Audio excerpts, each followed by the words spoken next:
की दिशा कैसी रह सकती है। जी हाँ, और इसके लिए अलग अलग पैरामीटर्स होते हैं और हम चाहते हैं कि चूंकि हमारा ये मंथली शो है, हर महीने हम लेकर के आते हैं, तो आपको हर पैरामीटर को बाजार की कसौटी पर हम उसको कसें और उसके बाद आपको बताएं कि कैसा रह सकता है बाजार।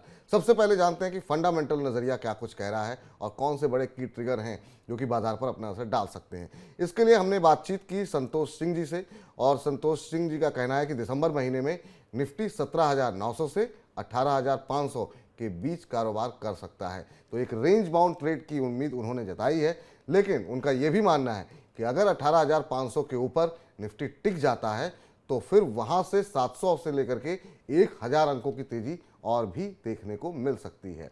इसके अलावा उनका यह भी मानना है कि कच्चे तेल और नेचुरल गैस की कीमतों में अगर गिरावट आती है तो वो बाजार में तेजी का एक बड़ा ट्रिगर बन सकता है।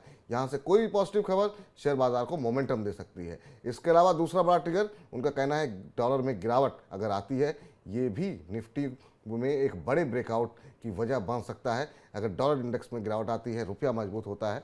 इसके अलावा जो सेक्टर और जो शेयर उन्हें पसंद है, उनको पसंद आ रहे हैं तेल गैस मार्केटिंग कंपनियां, यानी जो एमसीज हैं, सीमेंट कंपनियां। हालांकि खबरें अभी हमने हेडलाइंस में देखी बहुत अच्छी नहीं है, लेकिन उनको लगता है आगे डिमांड और अच्छी रहेगी। मेटल शेयरों में दिसंबर में तेजी की उम्मीद जता रहे हैं संतोष सिंह जी। लेकिन चार्ट्स क्या कुछ कह रहे हैं, चार्ट्स पे भी हमने बाजार को कसा और जानने की कोशिश की टेक्निकल एनालिस्ट नितलेश पावस्कर से। तो उनका कहना यह है कि निफ्टी के लिए 18,450 और 18,500 ये एक बड़ा रेजिस्टेंस बना हुआ है, एक बड़ी रुकावट यहाँ पर देखने को मिल सकती है। और बाजार हम देख रहे हैं कि उन्हीं स्तरों के आसपास जाकर के रुकता हुआ भी, थकता हुआ भी दिखाई दे रहा है।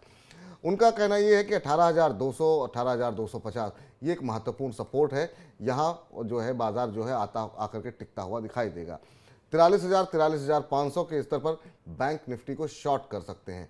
बैंक निफ्टी लगातार देख रहे हैं हम तेजी दिखा रहा है, लेकिन उनका कहना यह है कि अब रिकॉर्ड स्तर बनते हुए दिखाई दे रहे हैं। तो 43,500 के आसपास अगर आप कोई शॉर्ट पोजीशन बनाना चाहें बैंक निफ्टी में तो वहाँ पर आप कर सकते हैं।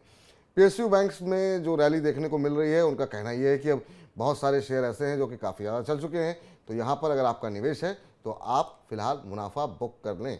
इसके अलावा उनका ये भी कहना है कि फिलहाल जितना हो सके अभी कैश पर बैठने की उनकी सलाह है। उनका कहना है कि बाजार अभी अपॉर्चुनिटी बड़ी दे सकता है, तो अगर आपके पास पैसे पड़े होंगे तभी आप निवेश कर सकते हैं। तो ये रहा फंडामेंटल और तकनीकी नज़रिया कि बाजार की दिशा अगले महीने कैसी रह सकती है।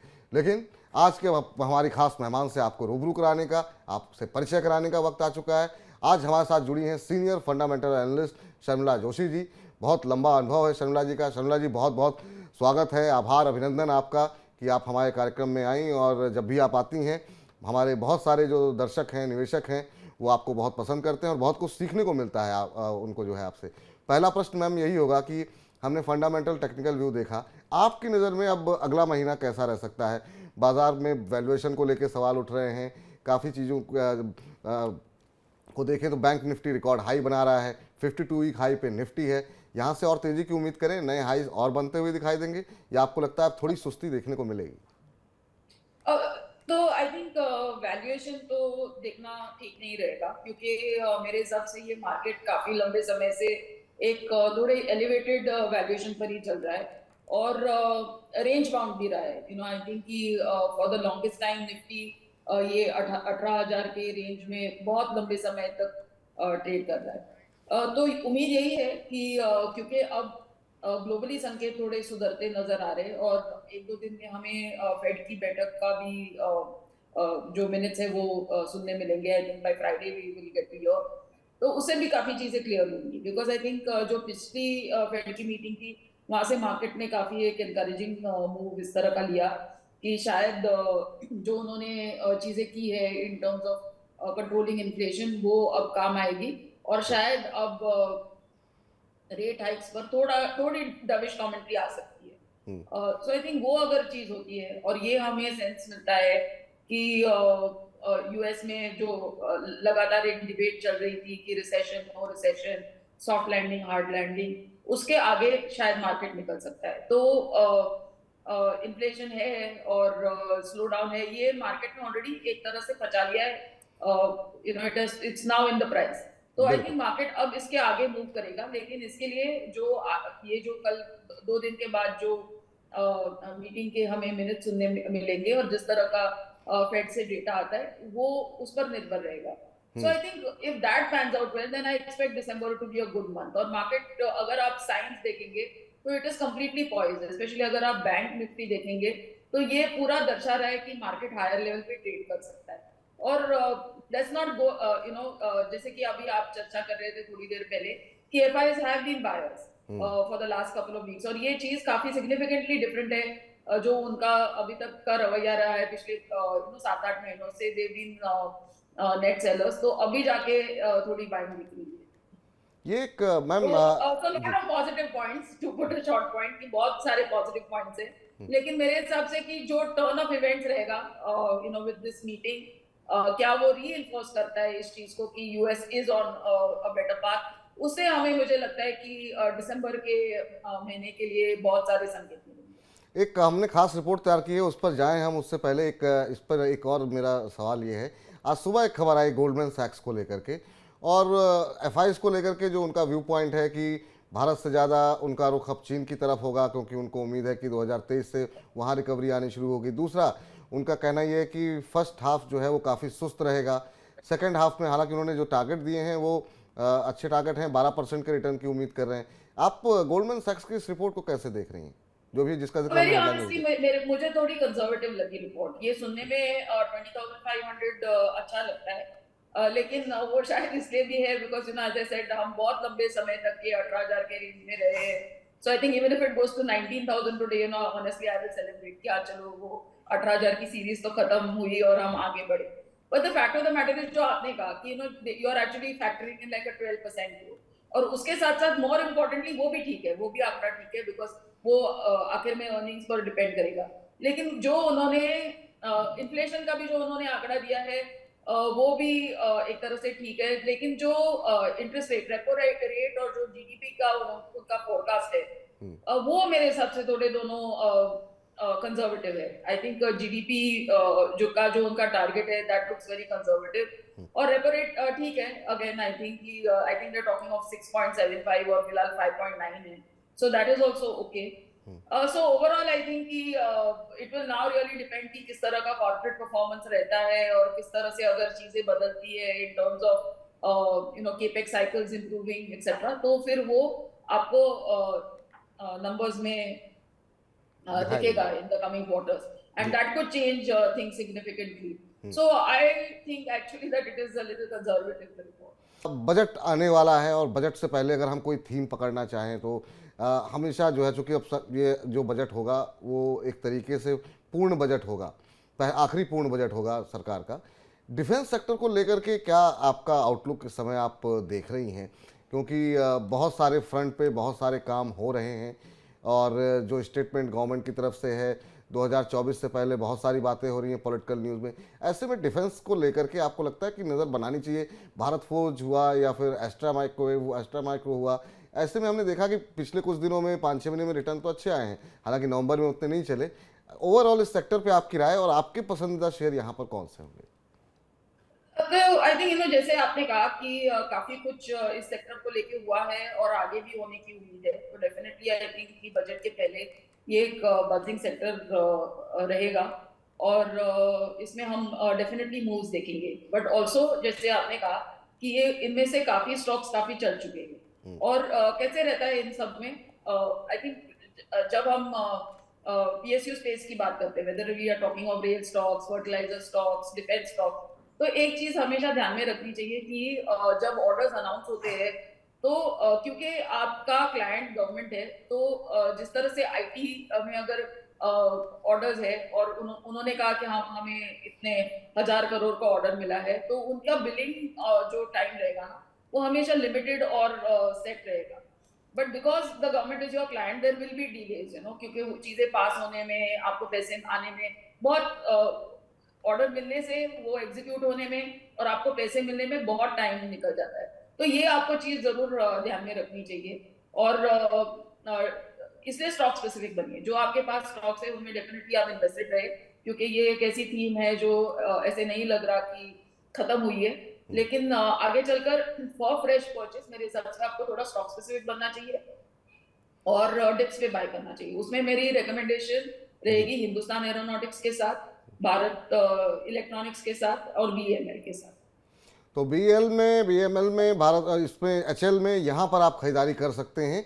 ये कुछ एक ऐसे शेयर हैं जहाँ पे अगर कोई गिरावट आपको दिखाई दे, क्योंकि शुरू में तेजी आ चुकी है, तो आपको कोई भी गिरावट जो है वो खरीदारी का मौका आपके लिए बन सकती है। इस थीम को आप प्ले कर सकते हैं।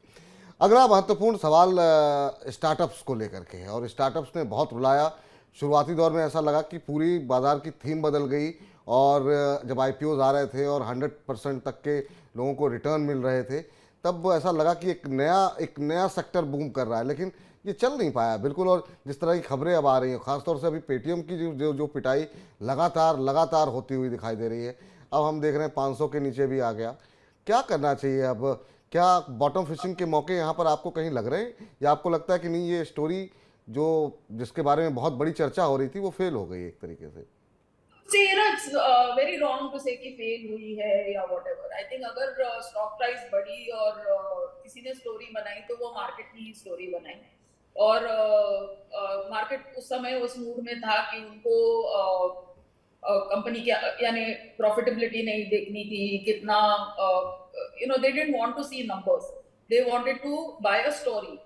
और ये कंपनीज ने वो उनको स्टोरी बेची। अब जाके क्या हुआ है कि जब उनका लॉक इन पीरियड खत्म हुआ, तो जब जो एंकर इन्वेस्टर्स थे, जो पहले जिन्होंने खरीद के रखा था, they have come to the market to sell, और उसका पेन अब ये स्टॉक्स में प्ले आउट हो रहा है। उसके बीच में और भी चीजें कुछ स्टॉक्स के लिए they didn't go their way, whether it is Paytm, और जिस तरह का उनका मार्केट में रिसेप्शन और परसेप्शन रहा, वो एक चीज रही।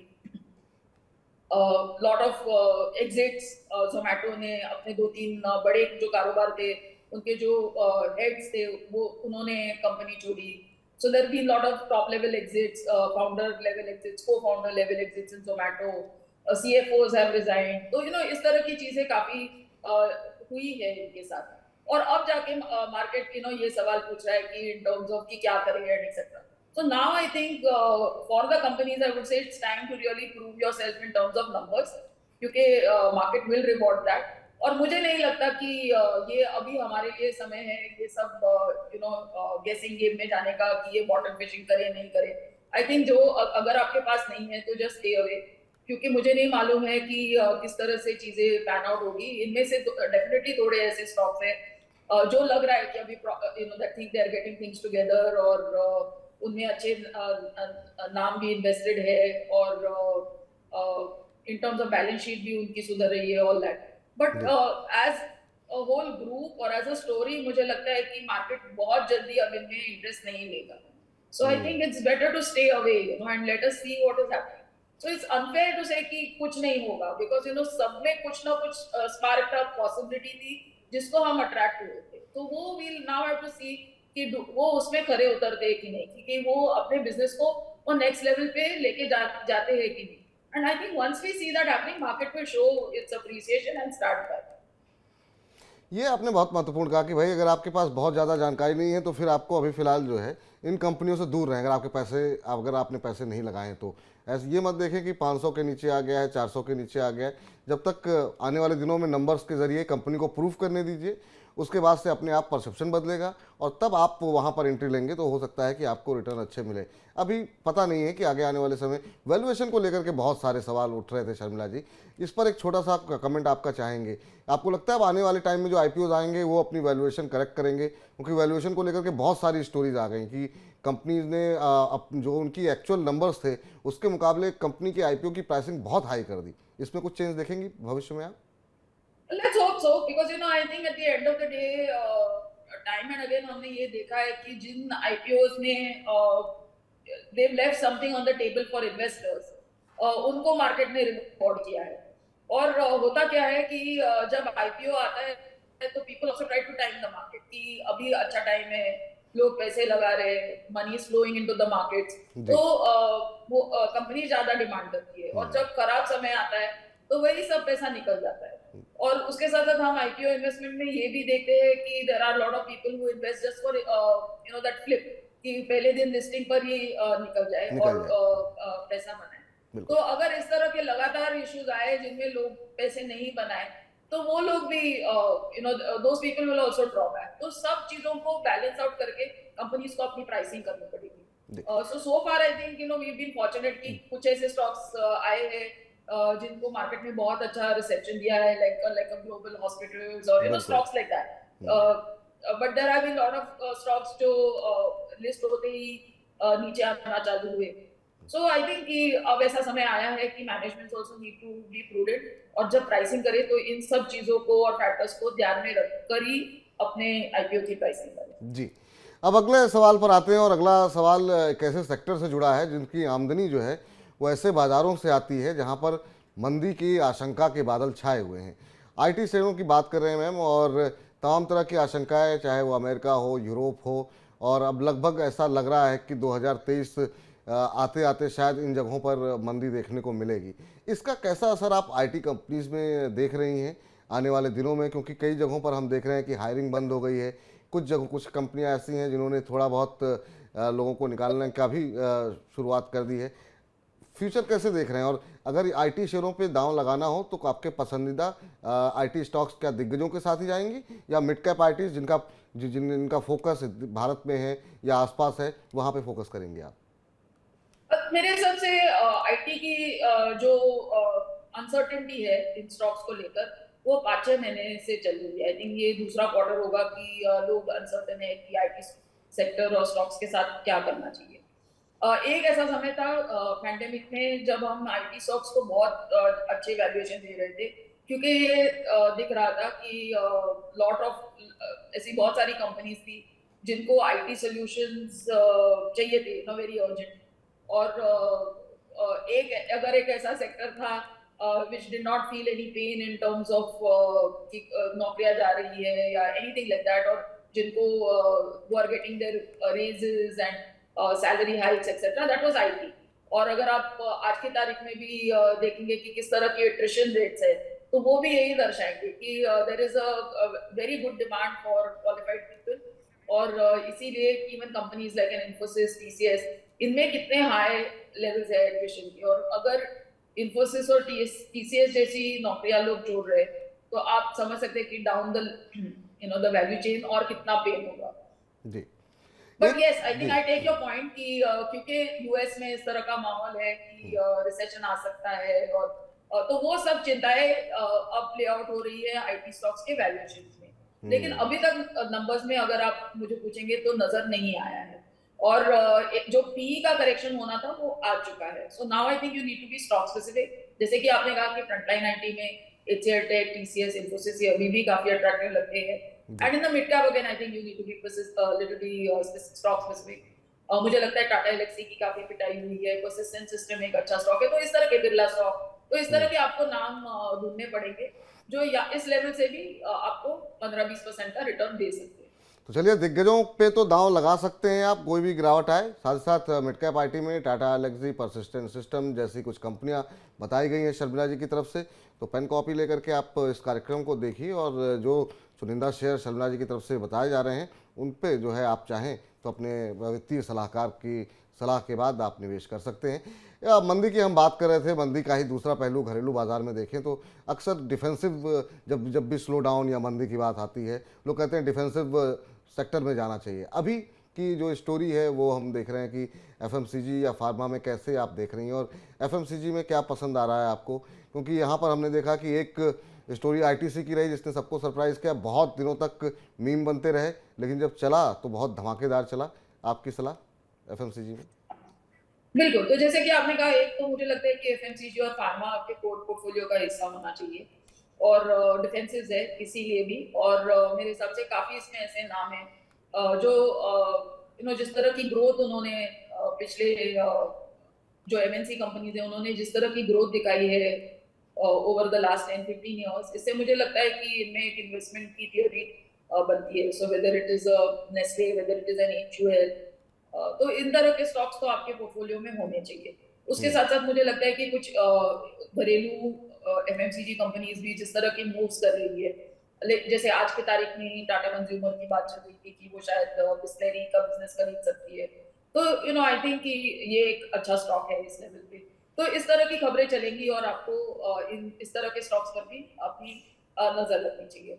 फार्मा में थोड़ी और मुश्किल है बिकॉज वहां पर जो पैंडेमिक का ट्रीटमेंट था वो अब निकल गया है कि जो वैक्सीन और वो जो सब स्टोरी प्ले आउट हो रही थी वो निकल गया है, तो शायद इतने जल्दी नहीं बढ़ेंगे जितने शायद एफएमसीजी में हम डिमांड पिकअप देख सकते हैं, बट वो एक डिफेंसिव प्ले है तो इसमें भी आप स्टॉक स्पेसिफिक रह के इन्वेस्ट करें। So I am sort of neutral to positive on both the sectors, लेकिन जी। मुझे लगता है कि इनकी एक they need to be part of your portfolio even if they are not part of your trading portfolio. तो ये आपके पोर्टफोलियो का हिस्सा होना चाहिए, यहाँ पर नज़र जरूर बना के रखें। और एक शेयर का नाम लिया जो कि आज हमने देखा कि खबरें भी यहाँ पर काफ़ी आ रही, टाटा कंज्यूमर का नाम लिया शर्मिला जी ने, और वहाँ पर बिस्लरी को खरीदने की बातचीत चल रही है। तो इसके चलते आज यहाँ पर हमने देखा कि गुरुवार को एक अच्छा मोमेंटम भी बनता हुआ दिखाई दिया था। अगला प्रश्न आ रहा है अदानी एंटरप्राइजेस को लेकर के मैम, और देश का सबसे बड़ा एफपीओ आ रहा है और ये शेयर ऐसा रहा 5 साल में 26 गुने का रिटर्न जो है कंपनी के शेयर ने शेयरधारकों को दिया है। अब इस तरह की खबरों के बाद जब खबरें आई हैं उसके बाद से हम देख रहे हैं थोड़ी सुस्ती देखने को मिल रही है, थोड़ी गिरावट देखने को मिल रही है।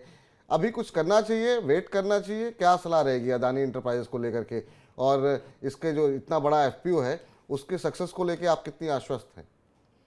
Yes, so I think that is a difficulty और शायद मार्केट इस चीज को दर्शा रहा है कि एफपीओज जब कभी आए हैं they are not really worked in favour of the stock price. तो ये देखेंगे हम, क्योंकि आई थिंक उनकी शुक्रवार को बैठक है बोर्ड मीटिंग, तो उसके बाद हमें थोड़े और क्लैरिटी मिलेगी कि क्या साइज है, क्या प्राइस है, etcetera etcetera. But so far अगर आप हिस्टोरिकली देखेंगे तो FPOs have not been the best for the existing share price.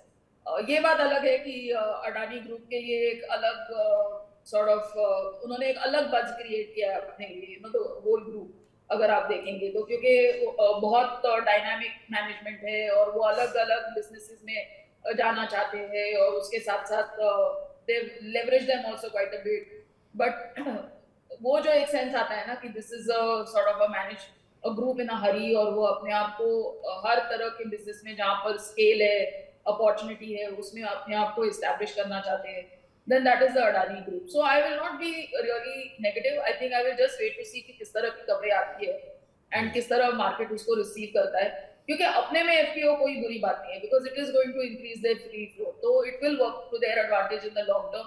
उसके साथ साथ उनको जो पैसे आएंगे उनके इतने प्लान है तो उसके काम में ही आएंगे। जी जी। So the only question that remains is the stock price. So I think उसके लिए I think just let's give it a little bit of time.